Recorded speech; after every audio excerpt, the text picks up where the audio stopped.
कहानी का नाम अग्नि परीक्षा। कोमल का चेहरा और आंखें दोनों सूजी हुई थी।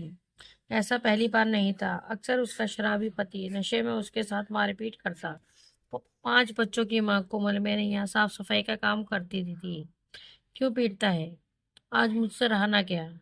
मेरी कमाई चाहता है, कोमल बोली। उसकी कमाई कहाँ जाती है? शराब में।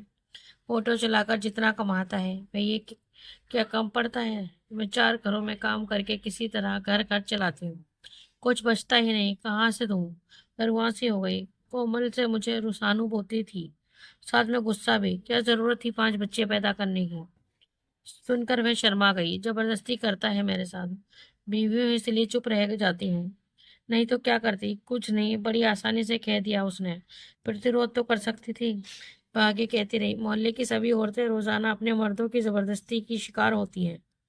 मैं सोचने लगी, क्या ये एक तरह का बलात्कार नहीं? भले ही बीवी क्यों ना हो। बहन जी देखो, कल रात कितनी बेरहमी से मेरी पिटाई की है।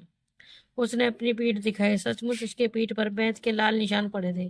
थोड़ी देर चुप्पी के बाद बोली, मैं आज रात आपको के घर सो सकती हूँ?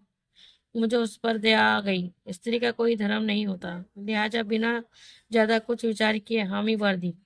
मेरे फ्लैट का एक कमरा खाली रहता था। गद्दा पहले से बिछा था। एक कमल की जरूरत थी, उसका भी इंतजाम सोच लिया। हमेशा की तरह मेरा काम करने आई बहन जी रात 9 बजे तक काम निपटा कर जाऊंगी आऊंगी।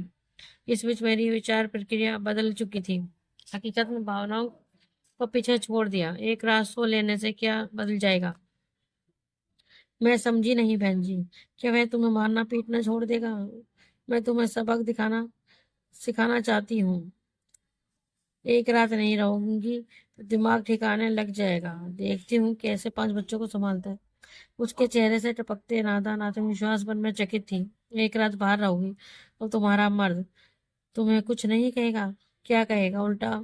उसने मुझसे प्रश्न किया, कहेगा किसके साथ रात बिता कर आई हो? वापस पत्नी का दर्ज पाने के लिए तुम्हें अग्नि परीक्षा देनी होगी। क्या इसके लिए तुम तैयार हो? कोमल ने इस बाबत सोचा ही नहीं था। वे उदास हो गई। बहन जी, ऊपर वाले ने औरत बनाया ही क्यों है? उसके चेहरे पर विषाद की गहरी सोच रेखाएं खिंच गई। दोस्तों, आपको हमारी ये कहानी कैसी लगी प्लीज कमेंट में हमें जरूर बताएं। अगर कहानी आपको अच्छी लगे तो अपने दोस्तों के साथ शेयर करें और हमारे चैनल को लाइक एंड सब्सक्राइब करना ना भूलें। धन्यवाद।